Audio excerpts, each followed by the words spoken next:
Hello everyone, আমি সঙ্গীতা চলে আসলাম ছোট্ট একটা ব্লগ নিয়ে। আশা করি তোমাদের ভালো লাগবে। সকালবেলার সব কাজ করে চান করে ঘরে আসলাম। ঘরে এসে দেখো বিছানাটা কিন্তু তুলতে পারলাম না, কারণ বাবু ঘুমিয়েছিল।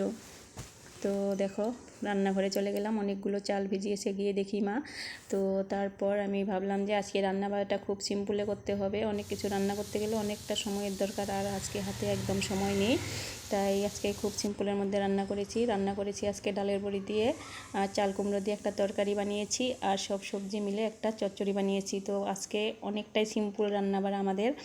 আর দেখো চাল কিন্তু গুঁড়ো কোটা শুরু করে দিয়েছি। দেখতে পাচ্ছ কিসে গুঁড়ো করছি, মিক্সারে কিন্তু না, আমরা গুঁড়ো করছি ঢেঁকিতে, কারণ ঢেঁকিতে গুঁড়ো করলে পিঠেগুলো অনেক সুন্দর হয়।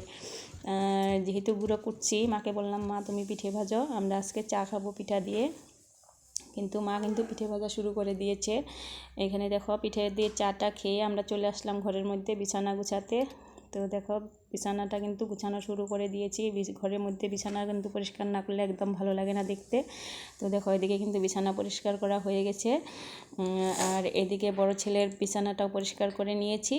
তো তারপর যে সব জামা কাপড় কাচা ছিল সেইগুলো কেচে আমি চলে যাব ছাদে মেলে দিতে। তো আজকে রোদটা খুব ভালো ছিল, তাই কাপড়গুলো তাড়াতাড়ি শুকনো হয়ে গেছে। আর তোমরা কে কে ঢেঁকিতে এরকম করে গুঁড়া করতো আমাকে একটু জানিও। Tata, bye bye.